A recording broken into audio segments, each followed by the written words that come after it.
अब news counter में खबर को बदलते हैं और अब बात वंदे मातरम पर मचे सियासी घमासान की।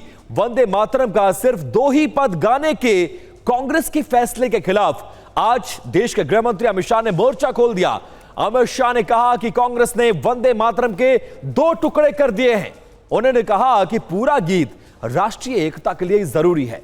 गृह मंत्री अमित शाह ने कांग्रेस पर विभाजन की नींव रखने का आरोप लगाया। उन्होंने कहा कि कांग्रेस का फैसला देश विरोधी है। वंदे मातरम के सिर्फ 2 पद गाने के कांग्रेस के फैसले को अमित शाह ने लाखों शहीदों का अपमान बताया है।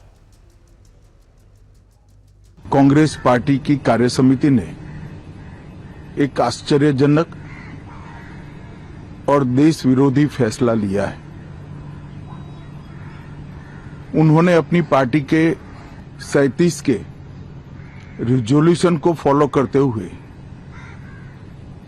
महान वंदे मातरम गीत के 2 ही छंद गाने का फैसला किया है।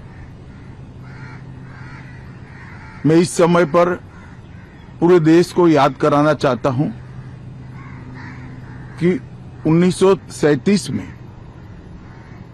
कांग्रेस पार्टी ने मुस्लिम अपीसमेंट के लिए वंदे मातरम के 2 टुकड़े कर देश के विभाजन की नींव डाली थी।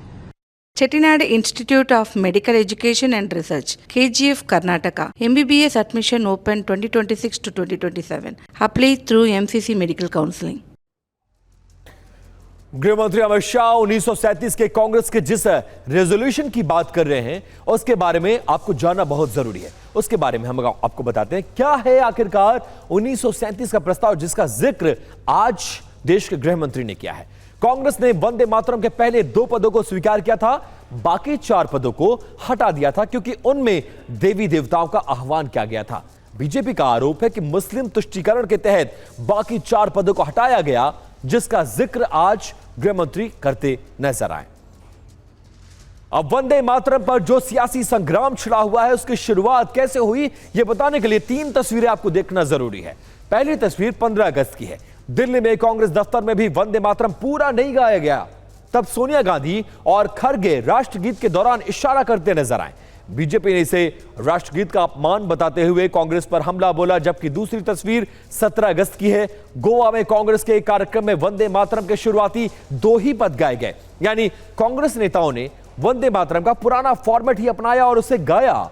उस कार्यक्रम में कांग्रेस अध्यक्ष मल्लिकार्जुन खड़गे भी मौजूद थे। तीसरी तस्वीर कांग्रेस वर्किंग कमेटी की बैठक की है। कांग्रेस वर्किंग कमेटी ने तय किया कि वो पार्टी कार्यक्रमों में अपनी पुरानी परंपरा को कायम रखते हुए सिर्फ राष्ट्रगीत वंदे मातरम का पहला 2 ही छंद गाते रहेंगे। अब वंदे मातरम से जुड़े कुछ रोचक जानकारी और तथ्य आपको जानना जरूरी है। फिर कांग्रेस और बीजेपी के कुछ बड़े नेताओं की बातें भी आपको सुनाएंगे। क्या आरोप और क्या प्रत्यारोप लगाया जा रहा है, जरा वो जानिए। सबसे पहले देखिए, वंदे मातरम जो राष्ट्रगीत है उसके रचनाकार कौन थे। उसके रचनाकार बंकिम चंद्र चटर्जी थे। मूल उपन्यास ऑन द मच में यह प्रकाशित हुआ था। 1896 में रविंद्रनाथ टैगोर ने पहली बार इस राष्ट्रगीत को गाया था। कांग्रेस के कलकत्ता अधिवेशन में भी इसको गाया गया और 1947 में संविधान सभा की बैठक के शुरुआत में इस गीत की शुरुआत की गई थी। 1950 में राष्ट्रगीत के रूप में इसे देश ने अपना लिया था।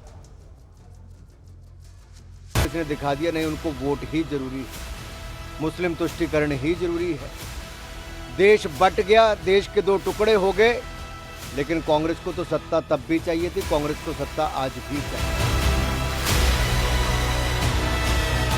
We are doing for the last 1937 onwards.